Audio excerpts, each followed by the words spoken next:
안녕하세요. 새로운 한 주도 주님의 사랑을 풍성하게 누리는 그런 한 주가 되기를 축복합니다. 오늘 본문은 새로운 책인 아가 1장입니다. 솔로몬의 가장 아름다운 노래, 나에게 입 맞춰 주세요. 숨막힐 듯한 임의 입술로 임의 사랑은 포도주보다 더 달콤합니다. 임에게서 풍기는 향긋한 내음, 사람들은 임을 쏟아지는 향기름이라고 부릅니다. 그러기에 아가씨들이 임을 사랑합니다. 나를 데려가 주세요. 어서요 임금님, 나를 데려가세요. 임의 침실로. 우리는 임과 더불어 기뻐하고 즐거워하며 포도주보다 더 진한 임의 사랑을 기리리옵니다. 아가씨라면 누구나 임을 사랑할 것입니다. 예루살렘의 아가씨들아, 내가 검어서 예쁘단다. 계달의 장막 같고 솔로몬의 휘장 같다는구나. 내가 검다고, 내가 햇볕에 그을렸다고 나를 깔보지 말아라. 오빠들 성화에 못 이겨서 나의 포도원은 버려둔 채 오빠들의 포도원들을 돌보느라고 이렇게 된 것이다. 사랑하는 그대여, 나에게 말하여 주세요. 임은 어디에서 양떼를 치고 있습니까? 대낮에는 어디에서 양떼를 쉬게 합니까? 양떼를 치는 임의 동무들을 따라다니며 임이 있는 곳을 물으며 헤매란 말입니까? 여인들 가운데서도 빼어나게 아리따운 여인아, 네가 정말 모르겠거든. 양떼의 발자취를 따라가거라. 양치기들이 장막을 친 곳이 나오거든. 그 곁에서 너의 어린 염소떼를 치며 기다려 보아라. 나의 사랑 그대는 바로의 병거를 끄는 날랜 말과도 같소. 따은 머리채가 흘러내린 임의 두 볼이 귀엽고 구슬 목걸이 감긴 임의 목이 아름답소. 금사슬에 운구슬을 박은 귀고리를 우리가 너에게 만들어주마. 임금님이 침대에 누우셨을 때에 나의 나도기름이 향기를 내뿜었어요. 사랑하는 그이는 나에게 가슴에 품은 향주머니라오. 사랑하는 그이는 나에게 엥게디 포도원의 고벨 꽃송이라오. 아름다워라 나의 사랑, 아름다워라 비둘기 같은 그 눈동자. 나의 사랑 멋있어라. 날 이렇게 황홀하게 하시는 그대, 우리의 침실은 푸른 풀밭이라오. 우리 집 들보는 백향목이요, 우리 집 석가래는 전나무라오. 아멘. 자, 아가서의 히브리어 이름은 쉬르 하시림으로서 노래 중에 노래라는 뜻입니다. 최고의 노래, 가장 아름다운 노래. 영어로도 Song of Songs라고 해가지고 노래들 중에 노래. 그대로 이제 히브리 이 이름을 그대로 이제 바꿨죠. 한국말은 조금 이제 아가 하니까 베이비, 이게 어린아이 생각나는데 그게 아니고 말 그대로 아름다운 노래 이런 뜻입니다. 히브리 성경에는 이 아가서가 메길롯이라고 부르는 다섯 두루마리라고 하는데, 이 다섯 두루마리는 이제 파피루스 마른 걸 얘기하는 거예요.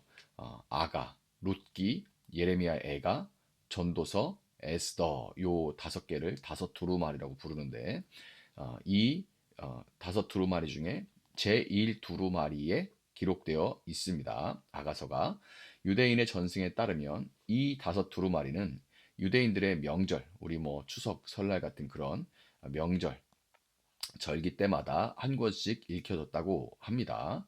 룻기는 오순절에 읽었고, 예레미야 애가는 예루살렘 성이 파괴되었던 아비벌 제9일에 그들이 애가를 읽습니다. 또 전도서는 장막절에, 에스더는 불임절에 읽혀졌습니다.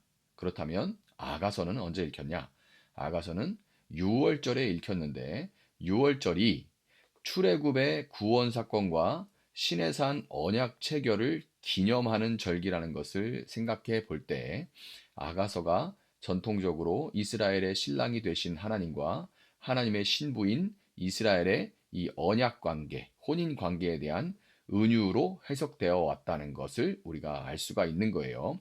전통적으로 그렇게 쭉 해석이 되어 온 것입니다. 그렇다면 우리는 신랑 되신 그리스도 예수와 신부된 성도, 그리고 교회의 관계로 이제 구약을 넘어서 신약 시대가 됐으니까 이제 예수님, 신랑, 신부된 교회, 또 성도, 그리고 교회의 관계로 아가서를 해석하는 것이 좋겠죠.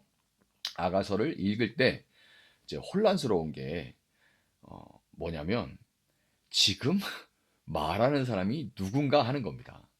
그게 제일 아가서에서 혼란을 일으키는 원인이에요.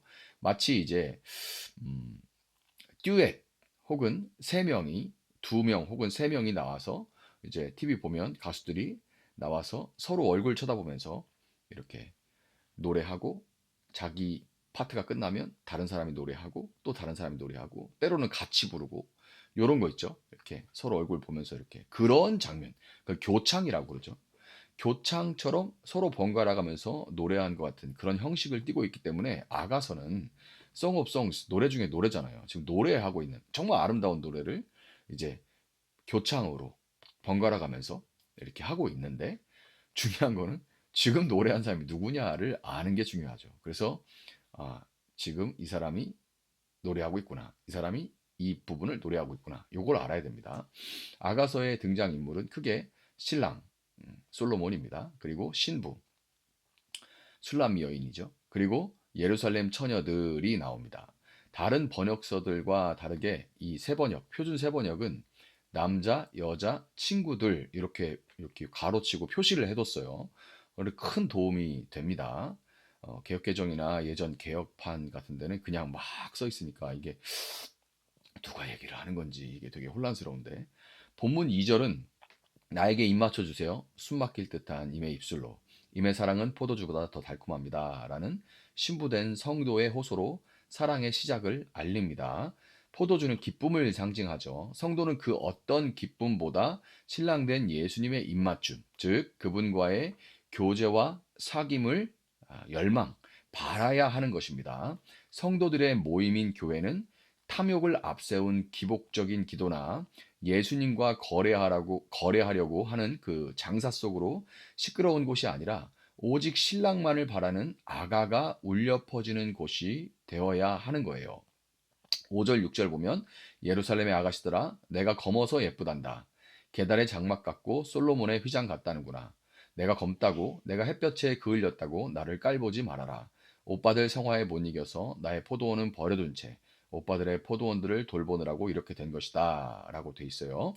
신부가 신랑의 사랑만을 바라야 하는 그런 이유는 그녀의 신랑이 왕, 그것도 최고의 왕 솔로몬이라는 것이고 그 위대한 왕이 포도원들을 돌보느라고 검게 그을린 그녀를 예뻐하고 먼저 사랑했기 때문입니다. 신랑이 그 위대한 왕이신 신랑이 먼저 그녀를 보잘것없는 그녀를 사랑했기에 신부도 오직 신랑만의 사랑을 열망해야만 하는 거예요. 나의 포도원은 버려둔 채라고 이 술람미 여인 신부가 이야기를 하죠. 거기서 이 포도원은 이 여인의 포도원이 나의라고 얘기했지만 여인의 포도원이 아닙니다. 여인, 그것도 시집안간 처녀가 자신의 포도원을 소유했다는 것은 당시에 말도 안 되죠. 오빠들로 상징되는 세상의 다스림에 정신없이 사느라고 정작 자기 자신은 기쁨도 없이 정신없이 살아왔다 하는 그런 의미인 겁니다. 그럼에도 신랑된 왕은 그녀의 세상에 시달려서 저 그냥 치이면서 사느라고 검게 그을린 그 외면을 마치 계달의 장막과 같이 보고 있어요. 장막의 지붕은 세네 겹, 서너 겹으로 되어 있는데 이제 베두인족, 지금도 베두인족 이런 광야에 천막 치고 사는 그런 분들 보면 이제 장막이라는 것이 한 겹으로 되어 있는 것이 아니라 두 겹, 세 겹 이렇게 되어 있는데 그 당시의 장막은 가장 바깥은 비바람을 막기 위해서 또 모래바람을 막기 위해서 해달의 가죽, 그 방수가 되는 해달의 가죽으로 되어 있었습니다. 비바람에 찌들고 모래바람에 꼬질꼬질하게 때가 절어서 도무지 볼품이라고는 있을 수가 없는 그런 모습인데 신랑은 그 검게 그을린 외면 안에 감춰진 신부의 내면인 영혼을 보고 사랑한 겁니다. 9절 나의 사랑 그대는 바로의 병거를 끄는 날랜 말과도 같소. 바로의 병거를 끄는 말이 아무 말일 수는 없죠. 최고급 말을 골라서 멋지게 치장을 해놨을 겁니다. 무엇을 먹을까?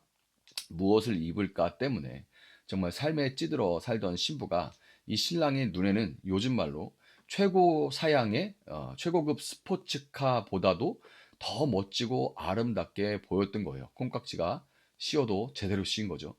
이런 신랑의 사랑에 반응해서 신부도 사랑을 시작하게 됐으니 이 둘이는 이제 더 빈번한 만남을 가지면서 그 사랑을 키워 나가야 하는 것이 너무나 당연합니다. 7절 사랑하는 그대여 나에게 말하여 주세요. 임은 어디에서 양떼를 치고 있습니까? 대낮에는 어디에서 양떼를 쉬게 합니까? 양떼를 치는 임의 동무들을 따라다니며 임이 있는 곳을 물으며 헤매란 말이니까, 즉 더 교제를 많이 해야 되니까 어디 있는지, 어떻게 만날 수 있는지 이런 걸 지금 묻고 있는 거예요. 그런데 이 신부는 만나야 되는데 어디서 이 신랑과 교제를 하면서 그 사랑을 키워나가야 되는지를 잘 모르고 있는 겁니다. 사랑이 시작됐지만 어느 날 찾아온 그 사랑.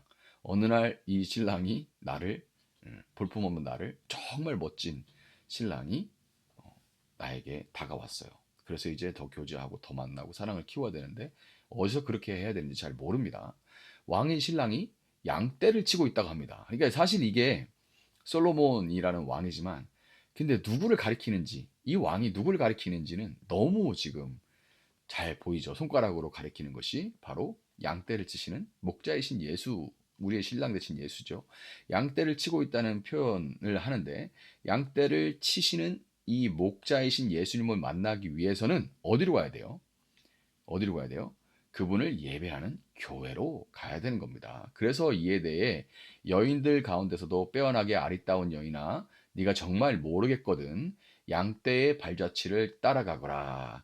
양치기들이 장막이 친 곳이 나오거든. 그 곁에서 너희 어린 염소떼를 치며 기다려 보아라. 이렇게 얘기합니다.